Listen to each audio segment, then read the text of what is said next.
नमस्कार साथियों, हमने आप सभी के लिए एक नई सीरीज शुरू की थी जिसका नाम है मेंटल हेल्थ और उस सीरीज का पहला टॉपिक था डिप्रेशन के लक्षण क्या क्या होते हैं। उस वीडियो को आप सभी ने देखा और बहुत प्यार दिया और जितने भी आपके क्वेश्चन थे आपने कमेंट बॉक्स में मुझसे पूछे, तो उन्हीं सभी क्वेश्चनों का जवाब देने के लिए और एक नया टॉपिक जिसका नाम है कि डिप्रेशन के कारण क्या क्या होते हैं और डिप्रेशन से कैसे बाहर निकला जाए या डिप्रेशन का इलाज क्या है, वो आज मैं आप सभी को बताऊंगा। तो चलिए जानते हैं कि डिप्रेशन की बीमारी के कारण क्या क्या हो सकते हैं। तो पहला कारण हो सकता है कि डिप्रेशन की बीमारी आपके अंदर जेनेटिक हो। इसका मतलब कि आपके माता पिता, आपके दादा दादी, नाना नानी या फिर परिवार के किसी सदस्य से आपके अंदर आ गई हो। कई बार आपने अपने माता या फिर पिता को ऑब्जर्व किया होगा कि वो छोटी छोटी सी चीजों को लेकर बहुत ज्यादा टेंशन ले लेते हैं और डिप्रेशन में आ जाते हैं। वो बहुत ज्यादा सोचने लगते हैं। तो हो सकता है कि ये उनके अंदर जेनेटिकली आया हो और आपके अंदर भी आने के चांसेस हो सकते हैं। अगला कारण बहुत ही कॉमन है जो बहुत सारे लोगों ने झेला है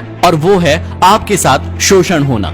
कई बार लोगों के साथ कम उम्र में या फिर उनकी जवानी में कुछ ऐसी घटनाएं हो जाती है या फिर उनका शोषण होता है जिसे वो पूरी दुनिया में से किसी को भी नहीं बता पाते और यही चीज उनके मेंटल लेवल पर बहुत ज्यादा असर करती है और वो डिप्रेशन में आ जाते हैं। कई बार आपने देखा होगा कि यदि किसी के साथ आपका झगड़ा हो जाता है तो उसके बाद भी आप डिप्रेशन में आ जाते हैं और बहुत समय तक उसी चीज के बारे में सोचते रहते हैं और परेशान होते रहते हैं। रिलेशनशिप में ब्रेकअप भी एक बहुत बड़ा कारण है आज के युवाओं के डिप्रेशन में जाने का। बहुत सारे लोग प्रेम करते वक्त प्रेम कर लेते हैं, लेकिन जब उनका ब्रेकअप होता है, वो अलग होते हैं, तो कई समय के लिए बहुत सारे लोग डिप्रेशन में चले जाते हैं। इसके अलावा जब कोई व्यक्ति किसी दूसरे व्यक्ति को बहुत ज्यादा प्रेम करता है और उसकी मृत्यु हो जाती है, तब भी कोई व्यक्ति बहुत ही लंबे समय के लिए डिप्रेशन में चला जाता है। तो ये थे कुछ कारण जिससे आपको डिप्रेशन हो सकता है और इसके अलावा भी बहुत सारे कारण हो सकते हैं। आप देखिए कि आपके अंदर कौन सा कारण है और अब हम देखते हैं कि डिप्रेशन की बीमारी से बाहर कैसे निकला जाए।